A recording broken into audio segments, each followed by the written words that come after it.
Hi there, I'm Liz and welcome back to my channel where I talk about all things management and leadership. And today I wanted to have a bit of a chat about some really good questions you can ask as a manager, because sometimes it can be a bit overwhelming, there's a lot of stuff to react to, but really having some good questions that you can ask your team just to check in, make sure that they're all on the right track and that they're doing what they need to. So in this video, I'm going to give you 10 quick questions that you can ask as a manager just to get that insight from your team about how it's working, what can be improved, and ultimately make sure that everyone's on the same page and working towards the same goals.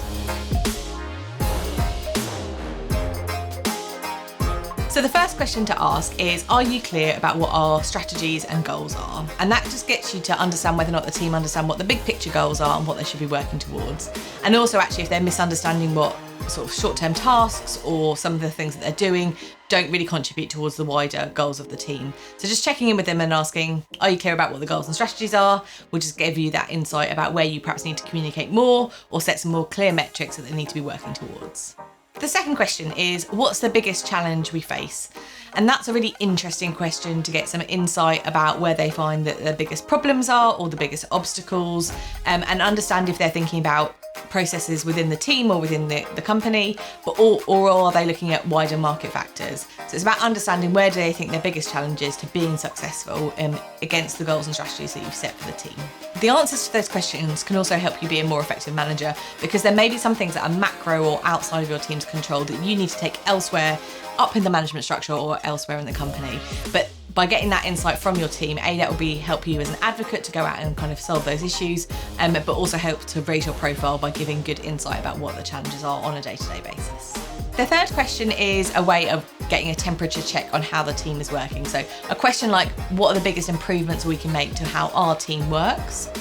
Will give you an insight into if there's either any kind of process issues or any kind of stumbling blocks, or indeed if there are any conflicts or personality clashes going on in the team that you may not be aware of. And that will help you to kind of tease out some of the irritation or friction factors that are happening within your team and get everyone working towards a more cohesive approach. And it can also give you interesting responses if different people say conflicting things, or if there's a general consensus that these are actually the biggest challenges. So it just helps you to get a temperature check of how the team are feeling on a day-to-day basis, but also get them focusing on what we could be doing better to work together. The fourth question is, what's the biggest blocker that you currently have? And that's understanding where people are perhaps up against it. It may be a capacity thing, a resource thing, a lack of clarity thing, but understanding what their biggest blocker is can help you as a manager hopefully unblock that, but also get a sense of what they feel that their challenge is. So it just gives you that insight into if it's kind of an internal issue, external issue, if it's something very personal to them, or if it's something wider. And it might also give you an insight into stuff that's happening outside of work for them, or other pressures that they've got, which mean that they perhaps aren't performing as much as they want to. So by understanding what their biggest blocker is, can help you to understand by unblocking that how you can open up for a more successful team. So another good question you can ask as a manager is, what's the biggest time or energy sucks that people have got? And that allows you to identify if there is something unnecessary that they are doing, or if there's something that perhaps could be better placed elsewhere in the team. So when I've asked that question where I work, it might either be that we need to reduce the amount of management meetings we were having. There was lots of very similar meetings that happened for good reason, but it meant that we were kind of repeating what we were talking about in certain meetings. So by streamlining those, and that's kind of released some time for other people. Another example was when we had a quite administrative task that was taking up a lot of energy of managers, but what we did is identify that actually be a great learning experience for a more junior member of the team, and by upskilling them and allowing them to get more involved in that particular process, it allowed them to understand the business from a different perspective, but also then just created more capacity at a more senior level for our managers who then didn't have to do that task. So thinking about how you're distributing work within the team, but by asking that question about where the time and energy sucks are, you can understand where people don't necessarily feel like there's a value add or that they're particularly contributing to a process, and see if there's a better way in your team of doing it.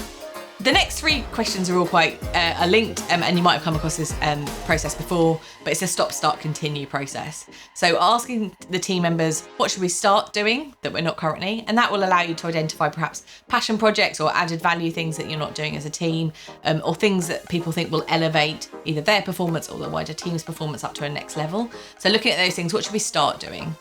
The next question is, what should we stop doing? So are there things that actually don't add any value or aren't very effective anymore, or perhaps legacy processes from when we were all working in offices? But is there anything we should stop doing? Because as a manager, you can't continually add to the workload by doing lots of start projects without freeing up some capacity elsewhere. And also just think about the things which aren't really hitting the mark or aren't as good as they could be. And the third element of that question is, what should we continue doing? So what are we currently doing that we're good at or we think is important, or we just need to do more of or continue to do properly? So stop, start, continue is a really good way of getting a kind of view of what we could be enhancing within the team, but perhaps also some of the things that need to fall away to allow the team to really elevate its performance to the next level. Question 9 is thinking more slightly outside of your team. So the question is, who do we need to get feedback from? And it may be that actually we don't particularly get regular feedback from our customers or our clients. It may be that there are other teams within the business or other departments that we work with that we need to get feedback on how we could do things better. Or it may well be about getting feedback on individual team members because we kind of don't have a process for that. So asking the question of who do we need to get feedback from, either on our kind of general processes and what we do day to day, or if you're working on a special project or something that's kind of new and innovative, making sure you've got that feedback loop like built into the process so that you're getting continuous assurance about how you're doing and what you could do better. So quite often we sometimes are quite insular in the way that we look and we think about that we have all the answers to what we need to do better, but actually by getting that feedback and consensus from like a wider stakeholder group will just allow you to make sure that you're being as effective as you can. And then finally, question number 10, which I personally like to do at the end of the week, but I like to ask the question of who deserves a shout out or some recognition. Often we get really busy in the day-to-day and the doing of the tasks, and let's be honest, we're really quick to shout when something's not been good enough or we've not got what we've wanted, but making sure that you're building in time to ask who deserves like a really good shout out or some recognition is a really positive thing to do for lots of reasons.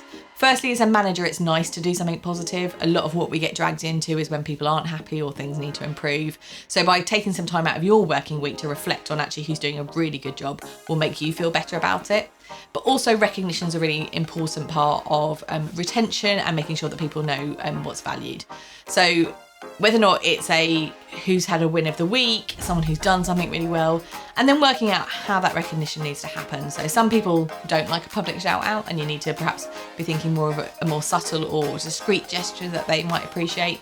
But some people do really like that verbal or kind of really public shout out. So understanding the person and understanding how the recognition is going to land best with them is really important, but making sure you're building in time for a recognition culture where everyone is asked who's done a good job or who's done something over and above will just allow you to get a sense of the team and also get the team to focus on positive behaviours as well, which is going to help you improve performance over time as people understand that is seen and recognised by you as a manager. So those are 10 questions that I use on a regular basis just to check in with my team and make sure that we're all on track. But they will also slightly doing those incremental improvements which are going to help us move towards a better performance, both of individuals and of like the wider team, and thinking about how we want to establish a positive performance culture within the team.